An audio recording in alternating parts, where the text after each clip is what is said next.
नमस्कार दोस्तों, आपके अपने चैनल हमारे संस्कार में आपका बहुत बहुत स्वागत है। आज हम आपके लिए एक ऐसी जानकारी लेकर आए हैं, पीपल के पेड़ को सिर्फ एक बार जल देने से क्या चमत्कार होता है।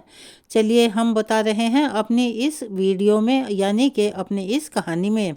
लेकिन उससे पहले अगर आप हमारे चैनल पर नए हैं और अभी तक आपने चैनल को सब्सक्राइब नहीं किया है तो आप सभी से करबद्ध निवेदन है, प्लीज़ हमारे चैनल को सब्सक्राइब करें, वीडियो को लाइक करें, ज़्यादा से ज़्यादा शेयर करें ताकि इस जानकारी का लाभ दूसरे लोगों को भी मिल सके। बेल आइकन को दबाना ना भूलें ताकि हमारी आगे आने वाली हर वीडियो की जानकारी आपको नोटिफिकेशन के जरिए मिल जाया करे। कमेंट्स बॉक्स में जय श्री कृष्ण हर हर महादेव लिखना ना भूलें। परमपिता परमेश्वर की कृपा आप सभी पर हमेशा बनी रहे। आपका यह छोटा सा प्रयास आपको बहुत कम समय लगता है और हमारी काफ़ी मदद करता है। अपनी इस कहानी के माध्यम से हम आपको यह जानकारी देने जा रहे हैं कि किस तरह से पीपल पूजा से चमत्कार होते हैं। जो कहानी हम आज आपको सुनाने जा रहे हैं वह है एक नागिन के उद्धार की कहानी। इस महान कथा के माध्यम से समुद्र की गहराइयों में क्षीर सागर का दृश्य अति दिव्य और मनोहारी था। क्षीर सागर में लहरों के बीच में शेषनाग की सैया पर भगवान विष्णु बड़े आनंद और सुकून के साथ विराजमान थे। उनका श्याम वर्णीय शरीर दिव्य आभा से आलोकित हो रहा था। उनके समीप ही माता लक्ष्मी जी उनके चरण दबा रही थी, जैसा कि हम सभी वीडियो में, फोटो में या किसी भी मूर्ति में देख सकते हैं। चारों ओर दिव्य प्रकाश फैला हुआ था। वातावरण में शांत संगीत की ध्वनि गूंजायमान हो रही थी। इसी बीच एक पावन पथ से आकाश मार्ग से होते हुए देव ऋषि नारद जी वहां पहुंचे। नारद जी के हाथ में उनका दिव्य वीणा था और मुख पर हल्की सी चिंता की रेखाएं दिखाई दे रही थी। भगवान विष्णु ने नारद जी को देखा और मंद मंद मुस्कान के साथ कहा, पधारो नारद, तुम्हारा स्वागत है। लेकिन मुझे ऐसा लग रहा है कि तुम कुछ व्यग्र हो। क्या बात है? क्या तुम्हारे भ्रमण में कोई ऐसी घटना घटी है? नारद जी ने शीश झुकाकर भगवान विष्णु को प्रणाम किया और बड़ी ही विनम्र वाणी में प्रार्थना की कि हे प्रभु, मैं अभी अभी पृथ्वीलोक से लौटकर आ रहा हूँ। पृथ्वी का भ्रमण करते करते मैंने एक अति विचित्र दृश्य देखा है। वहाँ कुछ लोग पीपल के वृक्ष को काटते हुए दिख रहे थे, जैसे उन्हें उसके महत्व का कोई ज्ञान ही ना हो, यानी कि उसके बारे में उसकी विशेषताओं का पता ही ना हो। दूसरी ओर कुछ तपस्वी मुनि और साधक उसी वृक्ष की पूजा कर रहे थे। वे उसकी परिक्रमा करते, उस पर जल अर्पित करते और मंत्रों का उच्चारण करते हुए भगवान विष्णु यानी आपकी स्तुति कर रहे थे। हे प्रभु, इस विरोधाभास को देखकर कि एक तरफ पेड़ काटा जा रहा था, दूसरी तरफ पूजा जा रहा था, मेरे मन में यह जिज्ञासा उत्पन्न हुई कि पीपल के वृक्ष का क्या रहस्य है। यह वृक्ष इतना पवित्र क्यों माना जाता है कि कुछ लोग इसकी पूजा करते हैं और जिन्हें इसका ज्ञान नहीं है, यानी कि वे इस बारे में नहीं जानते, वे इसे काटने का पाप क्यों कर रहे हैं। कृपया करके मुझे इसके महत्व के विषय में विस्तार से बता दीजिए ताकि मैं इस ज्ञान को उस लोक में फैला सकूं। भगवान विष्णु के मुख पर एक कोमल सी मुस्कान खिल उठी और विष्णु भगवान मंद स्वर लेकिन गंभीर मुद्रा में बोले, हे नारद, तुम्हारा प्रश्न अत्यंत महत्वपूर्ण है। पीपल का वृक्ष कोई साधारण वृक्ष नहीं है। यह वृक्ष स्वयं मेरे स्वरूप का प्रतीक माना जाता है और है। यह न केवल देवताओं का निवास स्थान है, बल्कि इसकी पूजा से मनुष्यों के सभी तरह के पापों का नाश हो जाता है और उन्हें मोक्ष की प्राप्ति होती है। तो चलो सुनो, मैं तुम्हें पीपल के वृक्ष के महत्व की एक कथा सुनाता हूँ जो तुम्हारी सभी चिंताओं का निवारण करेगी। कि यह पीपल का वृक्ष क्यों इतना पवित्र है, क्यों इसकी पूजा करनी चाहिए। हे नारद, इस कथा का केवल वर्णन और श्रवण ही मनुष्य के लिए पुण्यदायी होता है। जो भी इस पावन कथा को श्रद्धा, भक्ति और विश्वास के साथ सुनता है या दूसरों को सुनाता है, उसे अनगिनत पुण्य प्राप्त हो जाते हैं। जो व्यक्ति इस कथा का श्रवण मात्र करता है, उसके जन्म जन्मांतरों के जो भी पाप इकट्ठा हुए हैं, जो उसको परेशान कर रहे हैं, वो सभी नष्ट हो जाते हैं। चाहे उसने अपने अज्ञानवश कितना ही बड़ा पाप क्यों ना कर दिया हो। इस कथा के श्रवण से उसे पापों से मुक्ति मिल जाती है। इस कथा को पढ़ने वाला, सुनने वाला, दूसरों को सुनाने वाला अपने पितरों का आशीर्वाद पाता है। उसके पूर्वज संतुष्ट होते हैं और उसे सुख, समृद्धि और शांति का वरदान देते हैं। इसके फलस्वरूप पितरों के ऋण समाप्त हो जाते हैं और उनके मार्ग में आने वाली समस्त बाधाएं दूर होती हैं। इस कथा को सुनने वाला व्यक्ति अपने घर में दुर्भाग्य, दरिद्रता और कष्टों को दूर कर लेता है। उसके परिवार में सुख, समृद्धि और लक्ष्मी जी का वास हो जाता है।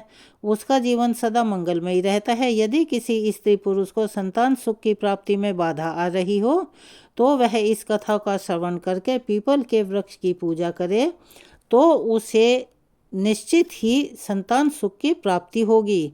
नारद जी ने आनंद और जिज्ञासा से कहा, हे प्रभु, मैं ध्यानपूर्वक इस कथा को सुन रहा हूँ, कृपया आप वर्णन कीजिए।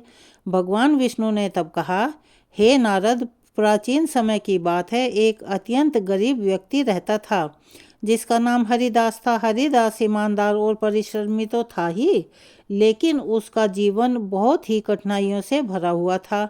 वह जंगल से लकड़ियां काटकर उन्हें बेचता और जैसे तैसे अपने परिवार का भरण पोषण करता था, यानी उनका पेट पालता था। उसके परिवार में वह सबसे बड़ा था। उसके बूढ़े माता पिता, उसकी पत्नी गायत्री और 3 छोटे छोटे बच्चे थे।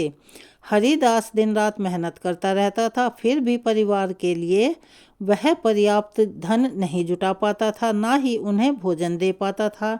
उनके घर में किसी भी प्रकार का धार्मिक कार्य कभी होता ही नहीं था और ना ही देवताओं की पूजा अर्चना की जाती थी।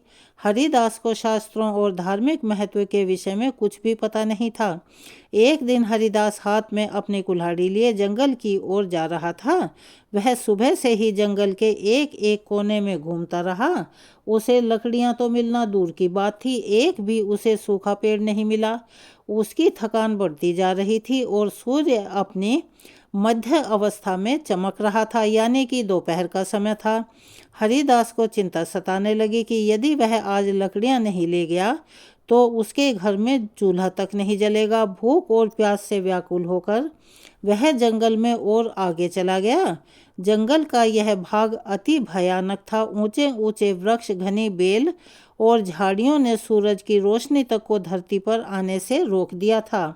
जगह जगह पर सर्प, बिच्छू तथा और हिंसक जीवों के खतरे भी दिखाई देते थे, परंतु हरिदास की व्यवस्था यह थी कि उसे वहां पर जाना ही था और उसकी व्यवस्था ही उसे वहां तक खींच लाई थी।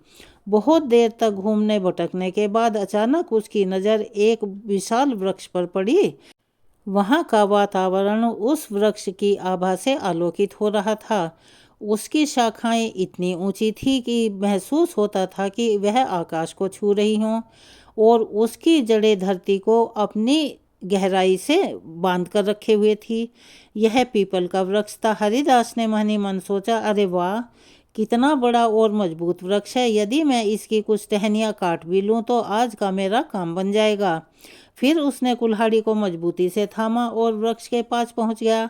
वृक्ष के नीचे खड़ा होकर उसने एक क्षण के लिए इधर उधर देखा और कुल्हाड़ी को ऊपर उठाकर जैसे ही वह कुल्हाड़ी से वृक्ष पर आघात करने वाला था, तभी वहां एक भयंकर आवाज़ गूंज उठी, जो किसी स्त्री की आवाज़ जैसी लग रही थी। उसने कहा, हे मनुष्य, ठहरो, तुम यह क्या अनर्थ करने जा रहे हो? हरिदास ने चौंक कर इधर उधर देखा और वह भयभीत भी दिखाई दे रहा था, लेकिन उसे वहां पर कोई नहीं दिखा। अगले ही पल वृक्ष के तने के पास से एक भयानक काले रंग का सर्प प्रकट हुआ। उस सर्प की आंखें चमक रही थी, मानो उनमें अग्नि की ज्वालाएं दहक रही हों। हरिदास भयभीत होकर पीछे हट गया। सर्प धीरे धीरे उसके सामने आकार लेने लगा। वह अब सर्प नहीं बल्कि एक सुंदर स्त्री का रूप धारण कर चुका था। यह कोई साधारण स्त्री नहीं थी, बल्कि एक नागकन्या थी। उसका चेहरा तेजस्वी था और उसकी आंखों में अपार रहस्य झलक रहा था। फिर नागकन्या ने गंभीर स्वर में कहा कि हे मनुष्य, तुम यह पवित्र पीपल का वृक्ष काटने जा रहे थे। क्या तुम्हें इसके महत्व का पता नहीं है कि पीपल के वृक्ष में देवताओं का वास होता है? इसे काटने से तुम्हें महान पाप लगेगा। जितना ब्रह्म हत्या का पाप होता है उतना ही पाप लगेगा। हरिदास की सांसें डर के मारे तेज हो गई। वह भयभीत होकर कांपने लगा और कांपते स्वर में बोला कि हे देवी, आप कौन हैं और मुझसे मनुष्य की वाणी में कैसे बात कर रही हैं? मैंने तो ऐसा कुछ कभी सुना ही नहीं। कृपया आप मुझे बताइए कि आप कौन हैं और यह वृक्ष क्यों इतना विशेष महत्व रखता है। नाग कन्या मुस्कुराई और बोली, हे मनुष्य, मैं इस पीपल के वृक्ष की रक्षक हूँ। मेरा नाम नागिनी सुरसा है। यह वृक्ष मेरे लिए बहुत प्रिय है क्योंकि इसी वृक्ष में मेरा वास है और यह पीपल का वृक्ष अत्यंत पवित्र है। परंतु इस वृक्ष के साथ मेरा यह जुड़ाव केवल इसी जन्म का नहीं है, बल्कि यह एक प्राचीन कथा का परिणाम है। तुम ध्यान से सुनो, मैं तुम्हें अपने पूर्व जन्म की कथा सुना रही हूँ। यह कहते हुए नाग कन्या सुरसा का चेहरा गंभीर हो गया। उसकी आंखों में अतीत का एक गहरा रहस्य चमक उठा, यानी कि बहुत से प्रश्न झलक रहे थे। हरिदास विस्मय और जिज्ञासा से उसकी ओर निहारने लगा, क्योंकि यह सब उसके लिए अत्यंत अद्भुत और विचित्र योग था। नाग कन्या ने अपना वृतांत सुनाना आरंभ किया। नाग कन्या ने गहरी सांस ली और हरिदास की ओर देखते हुए कहने लगी कि हे मानव, पिछले जन्म में मेरा नाम सुमति था। मैं एक प्रतिष्ठित वैश्य परिवार में जन्मी थी। मेरे पिता एक धनवान व्यापारी थे और मेरे विवाह का आयोजन उन्होंने बहुत ही बड़ी धूमधाम से किया था। मेरा विवाह एक पुण्यात्मा और ज्ञानी वैश्य पुत्र से हुआ जिसका नाम धर्मपाल था। मेरे पति अत्यंत धार्मिक प्रवृत्ति के थे और अनाज का व्यापार करते थे। उनका जीवन सादा लेकिन धर्म और संस्कारों से भरा हुआ था, किंतु मैं उनके गुणों से सर्वथा विपरीत रहती थी। मेरा स्वभाव अत्यंत स्वार्थी और अहंकारी था। मैं ना तो अपने पति का आदर करती थी और ना ही किसी प्रकार से धर्म कर्म के किसी भी कार्य में रुचि रखती थी। मुझे देवी देवताओं की पूजा बेकार लगती थी। मेरा मन सदा सांसारिक सुखों और धन संपत्ति में ही लगा रहता था। मेरे पति मुझे समझाते रहते कि हमें जीवन में पुण्यदायी कार्य करने चाहिए, देवताओं की पूजा करनी चाहिए, किंतु मैं उनकी बातों को हमेशा अनसुना कर देती थी। हमारे गांव के पास एक मुनि का आश्रम था। वह आश्रम शांत, पवित्र और प्रकृति की छांव में बसा हुआ था। वहाँ के वातावरण में एक अलौकिक शांति थी। मुनि ने अपने आश्रम के आंगन में एक छोटा सा पीपल का वृक्ष लगाया हुआ था। गांव के लोग वहां नियमित रूप से पूजा करने आते थे। वे पीपल के वृक्ष के चारों ओर दीपक जलाते, जल चढ़ाते और पीपल के वृक्ष की परिक्रमा करते थे। उनका ऐसा मानना था और दृढ़ विश्वास था कि इस वृक्ष में भगवान विष्णु रहते हैं, यानी कि उनका वास है और उसकी पूजा करने से उनके पितृ प्रसन्न होते हैं। लोगों की श्रद्धा और भक्ति से वह वृक्ष बहुत ही कम समय में छोटे से पौधे से विशाल वृक्ष बन गया। एक दिन की बात है, मैं उस आश्रम के पास से गुजर रही थी। वहां मैंने देखा कि एक ब्राह्मण अत्यंत श्रद्धा से उस पीपल के वृक्ष की पूजा कर रहा था। वह वृक्ष के तले जल चढ़ा रहा था और मंत्रों का उच्चारण कर रहा था।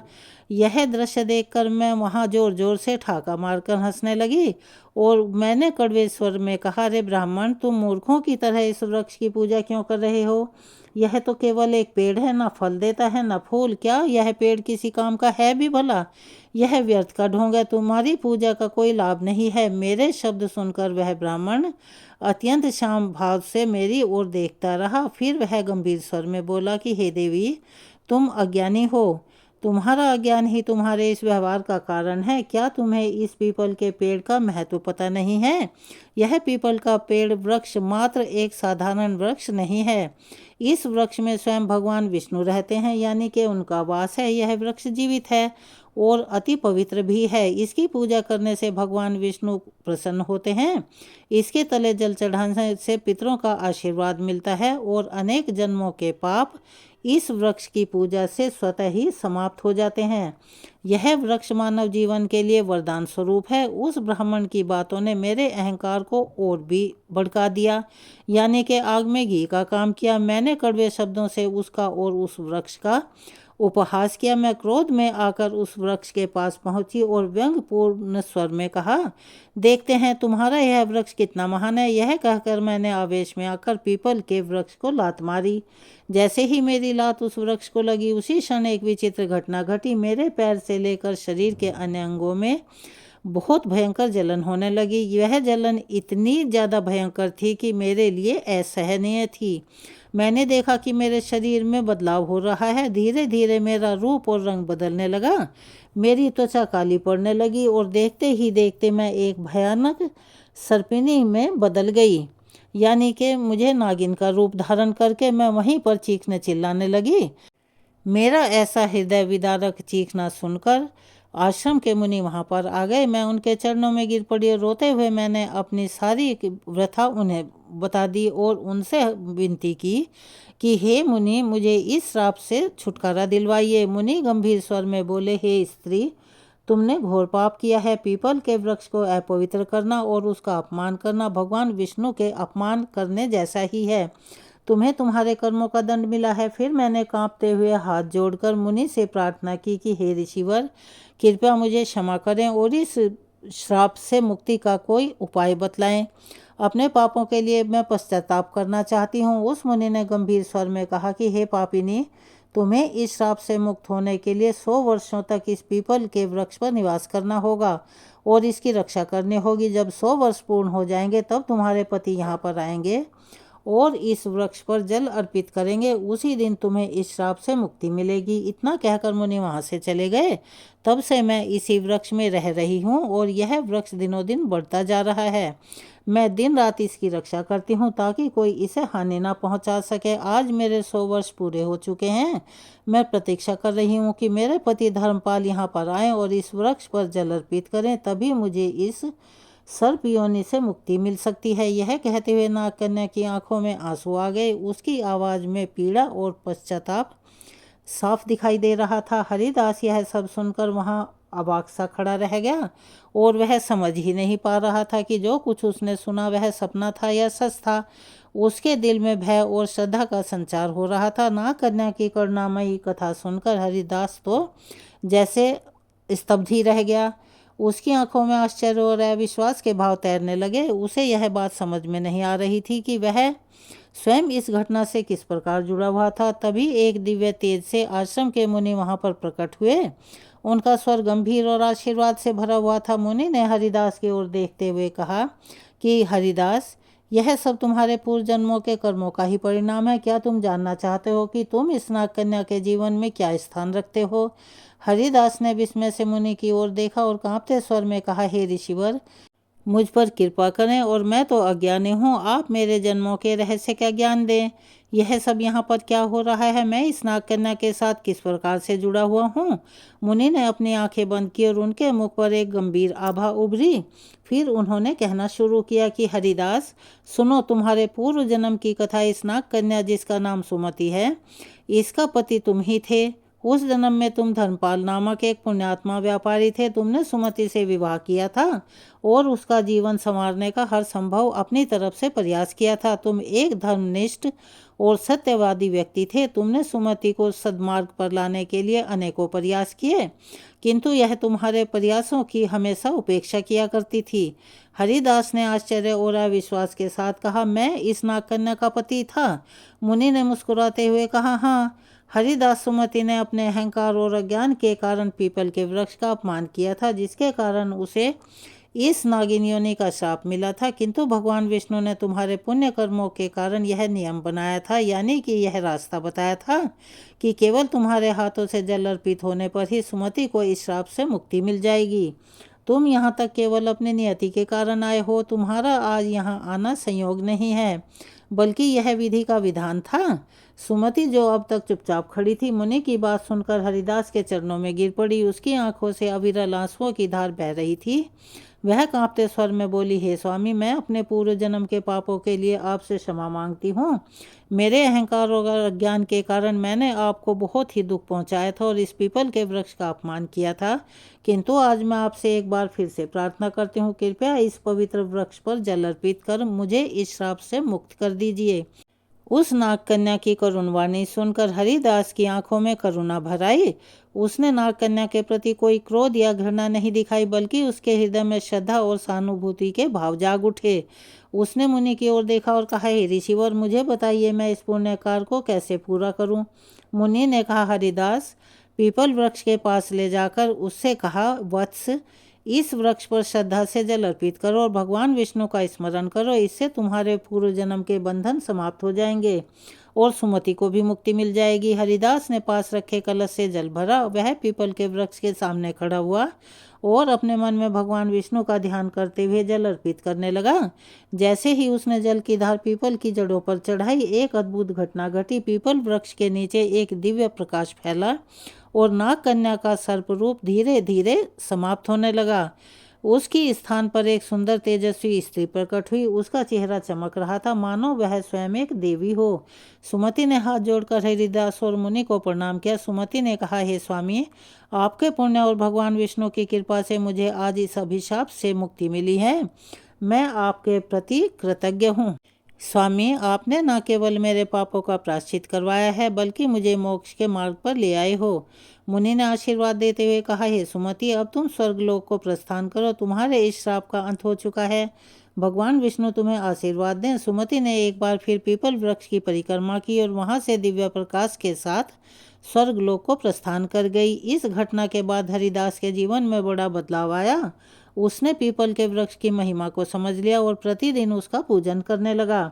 अपने परिवार को भी धर्म के मार्ग पर चलने की प्रेरणा दी। वह जान गया था कि पवित्र वृक्षों का सम्मान और देवताओं का स्मरण जीवन को सफल बना देता है। भगवान विष्णु ने पीपल वृक्ष के महत्व की कथा समाप्त की। उनके मुख पर करुणा और दिव्यता का असीम तेज दिखाई दे रहा था। देव ऋषि नारद जी अत्यंत भाव विभोर होकर बैठे हुए थे।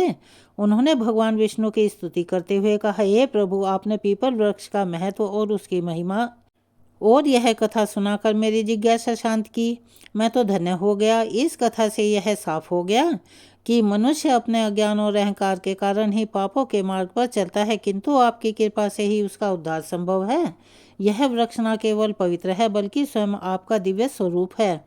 भगवान विष्णु मुस्कुराते हुए बोले, हे नारद, यह सत्य है। पीपल का वृक्ष सृष्टि का जीवन है। इसकी जड़ में मैं स्वयं निवास करता हूँ और इसके तने में भगवान शिव का वास है और शाखाओं में ब्रह्मा का। इस वृक्ष का पूजन करने से मनुष्य सतीदेव का आशीर्वाद स्वतः ही प्राप्त कर लेता है। जो भी इस कथा को श्रद्धा से सुनेगा, सुनाएगा अथवा पीपल के वृक्ष की पूजा करेगा, उसे मेरे परम धाम की निश्चित ही प्राप्ति होगी और उसके समस्त पापों का समूल नाश होगा और उसके जीवन में सुख शांति तथा परलोक में मोक्ष का आशीर्वाद मिलेगा, यानी उसे बैकुंठ का वास मिलेगा। नारद जी ने कहा, हे प्रभु, मैं अविलंब पृथ्वीलोक पर जाऊंगा और इस कथा का प्रचार प्रसार करूंगा। मैं लोगों को यह बताऊंगा कि पीपल के वृक्ष का अपमान नहीं करना चाहिए। यह थी पीपल देवता, उसकी महिमा और उसके महत्व की कहानी। आपको कैसी लगी? कमेंट्स बॉक्स में अपनी राय अवश्य लिखें। अगर आप हमारे चैनल पर नए हैं और अभी तक चैनल को सब्सक्राइब नहीं किया है तो प्लीज़ हमारे चैनल को सब्सक्राइब करें, वीडियो को लाइक करें, ज़्यादा से ज़्यादा शेयर करें ताकि यह कथा और यह जानकारी और लोगों तक भी पहुंच सके। बेल आइकन को दबाना ना भूलें ताकि हमारी आगे आने वाली वीडियो की जानकारी आपको नोटिफिकेशन के जरिए मिल जाया करे। कमेंट्स बॉक्स में जय श्री कृष्ण, ओम नमो भगवते वासुदेवाय नमः, हर हर महादेव लिखना ना भूलें। अपना प्यार और सहयोग हमें ऐसे ही प्रदान करते रहें। आपका छोटा सा प्रयास हमारे लिए काफ़ी मददगार साबित होता है। धन्यवाद।